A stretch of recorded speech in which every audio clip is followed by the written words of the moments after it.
എടാ ഞാൻ ചായക്ക് പറഞ്ഞു പോയല്ലോ. ചായ കുറട്ടെ? ചായ വേണ്ട, ഞാൻ കുടിച്ചോ? ഒന്ന് കുടിച്ചോ? വേണ്ട. കടി എന്തെങ്കിലും വേണ്ടേ? കടി എനക്കൊന്നും വേണ്ട. നിനക്കൊന്നും വേണോ? എനിക്ക് വേണ്ട. അല്ല എന്തോ തിന്നോ?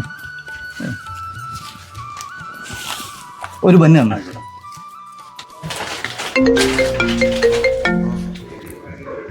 എടാ ഇല്ലടാ, ഓൻ വന്നിട്ടില്ല. എന്ത് ചെയ്യും, ഇന്ന് വരുമെന്ന് പറഞ്ഞല്ലേ. രണ്ട് സ്ഥലത്ത് പണി തീർക്കാനില്ലല്ലേ. രാമാട്ടം വിട്ട് പോകാൻ പറഞ്ഞല്ലോ അവനോട്. രണ്ടാളോട് ആടെ വെക്കാൻ പറഞ്ഞാൽ പോയിട്ടില്ല. അവരവിടെ ചോറും കറിയും വിളിച്ചിട്ട് അവിടെ കാത്തേക്കല്ലേ.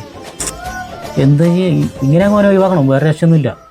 നീ ഒരു കാര്യം ചെയ്യ്, രാവിലെ വാട്ടാ, ലീവാക്കല്ലേ. ഈ ബന്നി ചായയിൽ മുക്കി തിന്ന് എന്ത് ടേസ്റ്റാന്നറിയാ. പവേട്ടാ ഒരു ചായ വേണമെങ്കിൽ എടുത്താ. പവേട്ടാ എന്നാ പിന്നെ എനിക്കൊരു ബന്നും കൂടി എടുത്തോ.